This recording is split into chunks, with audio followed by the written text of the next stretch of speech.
para narasumber. Saya perkenalkan sekali lagi, di studio sudah bergabung kuasa hukum Jokowi Rifai Kusumanegara. Sementara dua narasumber lewat sambungan dalam jaringan ada kuasa hukum Roy Suryo dan kawan-kawan Abdul Ghafur Sangaji dan mantan Kabaresken Polri Komjen Purnawirawan Ito Sumardi. Saya mau mulai dengan Mas Rifai dulu, karena kalau merujuk lagi di pasal 79 KUHP baru, itu kan disebutkan mekanisme RJ itu dilakukan untuk memulihkan keadaan semula yang berupa pemaafan dari korban dan atau keluarganya. Sementara Egy Sujana dan Damai Harilubis mengaku tidak ada kata maaf di situ. Jadi deal-dealannya apa sampai keluar RJ ini sebetulnya? Oke, kita rujuk dulu ya. Kalimat undang-undangnya apa? Pemaafan dari korban dan atau keluarganya. Sementara jelas Pak Jokowi sudah menyatakan di media ataupun secara langsung bahwa beliau sudah memaafkan mereka. Pak Jokowi sudah nyatakan itu. Nah, lalu kembali ke ini, kan saya juga terima kasih ada kesempatan untuk meluruskan opini yang berkembang nih, bahwa seolah-olah RJ ini diproses berdasarkan KUHP baru.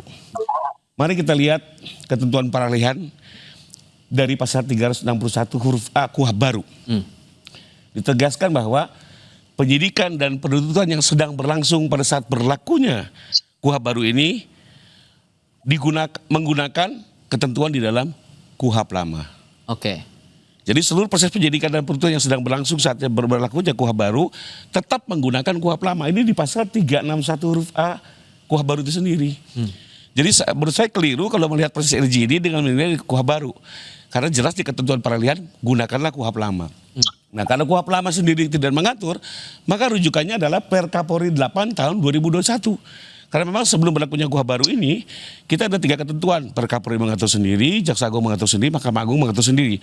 Dalam penyidikan, pegangannya adalah Perpol 8 tahun 2021 tentang mekanisme restoratif justice.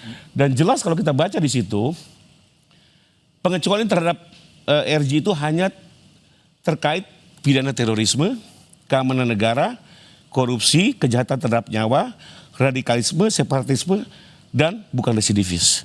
Tidak ada ketentuan harus ancamannya di bawah 5 tahun.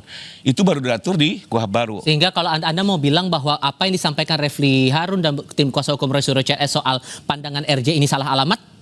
Bertentangan dengan hukum. Saya yakin mereka tidak baca ketentuan peralihan dari KUHP baru. Bahwa terhadap penyidikan dan penuntutan yang sedang berlangsung tetap menggunakan KUHP lama. Artinya KUHP baru belum diberlakukan. Walaupun kemudian tidak ada kesepakatan sebetulnya antara kedua belah pihak. Oke, Pak Jokowi memaafkan, tapi Egy dan Damai ini nggak bilang ada kata maaf juga kan? Itu berkali-kali disampaikan.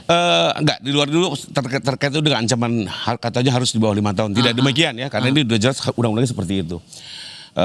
Mungkin mereka yang tidak cermat melihat ketentuan peralihan. Nah, kedua, apakah dalam RJ ada kesepakatan? Ada jelas. Orang tertulis kok kita buat permohonan RJ ini secara bersama-sama. Itu dokumennya ada di Polda. Ada kesepakatan, kalau tidak ada kesepakatan nggak mungkin. RJ tidak mungkin terjadi kalau tidak ada kesepakatan antara pelaku dan korban.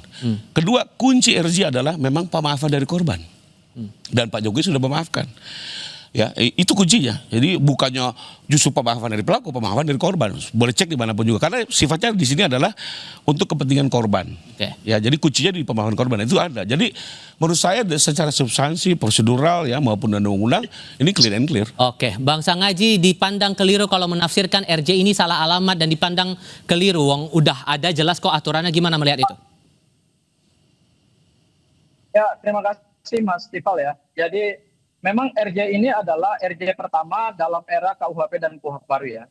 Jadi kalau kita lihat dari sisi aturan, regulasi terkait dengan restoratif justice sebagai dasar keluarnya SP3, ini memang saat ini saya pikir sebelum kita melakukan diskusi ini kan banyak sekali opini-opini yang belum sesuai dengan aturan perundang-undangan yang berlaku ya. Saya setuju sama Mas Rifai ya, bahwa kalau kita menggunakan aturan yang saat ini berlaku, yaitu KUHP, terutama kita menggunakan asas transitoir, yaitu peralihan hukum dari KUHP dan KUHP lama ke KUHP dan KUHP baru, maka terkait dengan aspek material dan aspek formil hukum pidana ini kan memang pendekatannya berbeda ya. Kalau kita lihat dari aspek material, di Undang-Undang Nomor 1 Tahun 2023, khususnya di Pasal 3, itu kan asas yang berlaku adalah asas lex favoreo, yaitu kepada hal yang menguntungkan. Tetapi yang menguntungkan di sini adalah aspek pidana material. Sementara kalau kita kaitkan dengan aspek hukum formil yang menjadi dasar daripada keluarnya SP3, ya, karena SP3 ini kalau kita lihat di Pasal 24 KUHP yang baru, itu dasarnya bisa karena alat buktinya dipandang tidak cukup, kemudian juga daluarsa penuntutan, tersangka meninggal dunia, salah satunya juga karena restoratif justice. Tetapi karena kita punya asas transitoir yang diatur dalam pasal 36(1) huruf A, maka sebetulnya yang berlaku dalam ketentuan hukum acara terhadap proses penyidikan yang belum selesai itu adalah Undang-Undang Nomor 8 Tahun 1981. Itu clear. Saya setuju sama Mas Rifaya dalam membaca aturan. Nah, pertanyaan kita adalah ketika kita buka Undang-Undang Nomor 8 Tahun 1981 itu memang tidak ada pengaturan terkait dengan restoratif justice. Dahulu restoratif justice itu diatur secara terpisah-pisah ya. Pada tingkat penyidikan diatur Perpol 8 2021, pada tingkat penuntutan dengan peraturan Jaksa Agung, kemudian juga ada peraturan Mahkamah Agung. Nah, meskipun kemudian ada kesepakatan yang dibuat antara kedua belah pihak, Pak Jokowi dengan Egy dan Damai ini sudah ada kesepakatan, meskipun kemudian Egy dan Damai tidak menyatakan maaf, Pak Jokowi sudah memaafkan loh Bang. Sekarang saya mau masuk kepada kajian Perpol 8 2021. Jadi yang tadi disampaikan oleh Bang Rifai itu belum komprehensif. Bang Rifai lupa bahwa di dalam Perpol 8 2021, restoratif justice sebagai salah satu terobosan hukum di dalam kita meninggalkan retributif ya atau pemidanaan kepada konsep pemulihan ataupun juga rehabilitasi dengan cara pendekatan restoratif, itu Bang Rifai lupa untuk membaca pasal 5 ya. Jadi di Perpol 8 2021 itu ada dua syarat, yaitu syarat formil dan syarat material. Nah, syarat formil itu kan salah satunya harus dengan pemaafan. Memang di dalam Perpol 8 2021 tidak pengaturannya secara komprehensif di dalam Undang-Undang 20 tahun 2025 KUHP yang baru, karena di Undang-Undang 20 2025 itu pasal-pasal yang mengatur tentang restoratif justice itu diatur dalam pasal 79 sampai pasal 88.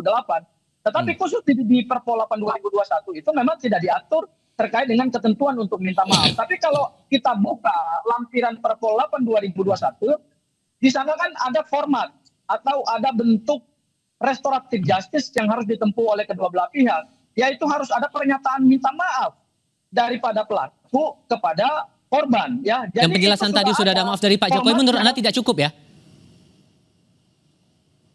Maaf itu kan haruslah maaf disampaikan oleh pelaku dong, bukan yang ditafsirkan oleh Pak Jokowi. Kalau kita bicara ditafsirkan oleh Pak Jokowi, ya ini kan nggak tepat dong, karena begitu Bang Egy Sujana dan Bang Damai Hari Lubis keluar, mereka menyatakan kepada publik bahwa mereka nggak pernah minta maaf. Karena gini, minta maaf itu kan berarti mengakui perbuatan, ya perbuatan tidak yang sudah terlanjur itu kemudian diakui sebagai satu kesalahan dan kemudian pelaku meminta maaf atas kesalahan tersebut. Nah sampai detik ini Bang Egy dan Bang Damai Hari Lubis kan tidak pernah menyatakan bahwa ijazah itu asli, karena itu kan yang mereka dijerat dengan 310, 311 yang sekarang berubah menjadi pasal 433 dan 434. Kemudian dijerat juga dengan 160 yang itu kan objek pidananya terkait dengan ijazah karena mereka dituduh menyatakan bahwa ijazah itu palsu. Dan mereka kan pernah mengaku itu ijazah asli. Jadi tahan dulu di situ. Kita sudah tangkap poinnya. Intinya dua-duanya harus minta maaf, tapi kan sekarang malah Pak Jokowi sendiri yang minta maaf. Nah, kembali lagi ya, ini kan apa yang terjadi di dalam pertemuan itu juga kita tidak tahu. Saya sendiri juga tidak hadir. Tapi juga banyak hal yang dibahas. Dan menurut saya sih apa yang dibahas di dalam pertemuan itu ya, yang memang akhirnya juga keluar dalam bentuk notulensi yang saya pegang dan menjadi lampiran dalam permohonan RJ, termasuk juga surat yang dibawakan oleh masing-masing pihak. Menurut saya di situ sudah memenuhi ya, dalam arti kedua belah pihak sepakat bahwa persoalan ini diselesaikan dengan cara restoratif justice. Lalu kedua, ada komitmen bahwa untuk saling menjaga ke depannya. Ya, termasuk ini juga dalam bentuk pemulihan loh ya. Artinya ke depan tidak ada lagi tuntutan ataupun saling menyerang lagi dalam konteks nama baik ataupun upaya hukum. Itu juga tertera di situ ya. Lalu ketiga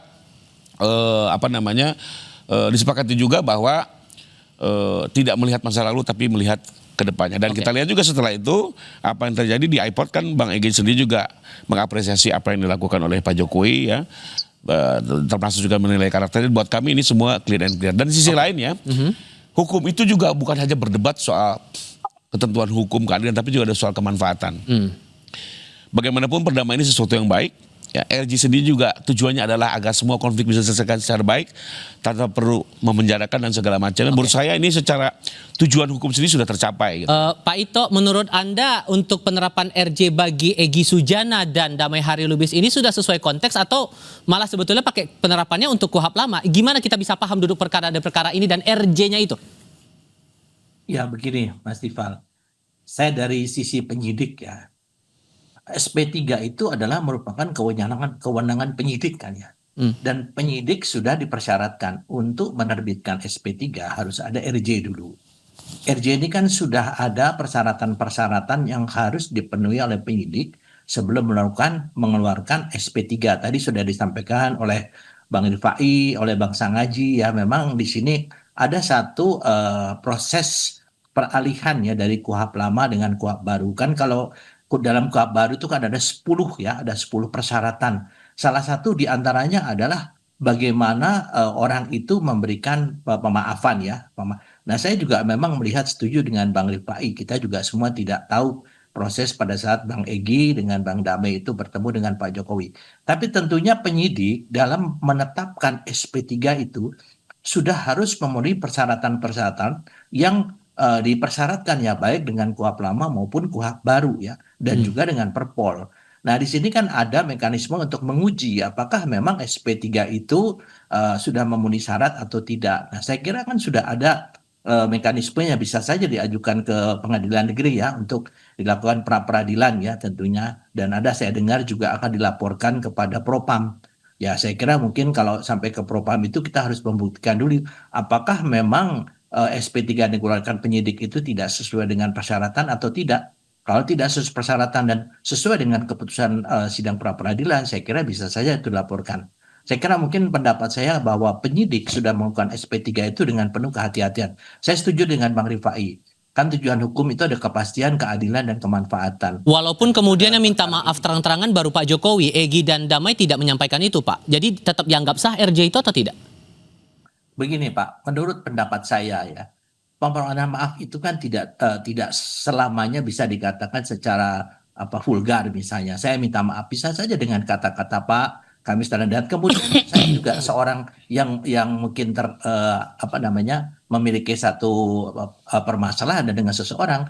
Saya merasa bahwa yang disampaikan baik dalam sikap dan lain sebagainya itu merupakan salah satu bentuk permaafan, misalnya dengan berpelukan dan lain sebagainya. Kan kita ini juga tidak bisa mengatakan hal-hal yang sifatnya subjektif ya, itu harus terbuka seperti harus 1 + 1 matematik. Menurut saya apa yang dilakukan oleh Bang Eki kemudian Pak Damai dengan datang saja ke sana juga mungkin salah satu bentuk yang membuat seseorang yang selama ini merasa berseberangan itu bisa memaafkan ya, itu menurut saya. Tapi ini tentunya silakan saja kalau memang mau diuji melalui proses pengadilan karena mekanismenya ada, silakan saja. Tapi yang jelas menurut saya penyidik sudah melakukan sesuatu yang tentu didasarkan pada pertimbangan hukum yang sesuai dengan ketentuan baik yang diatur dalam KUHP lama maupun KUHP baru.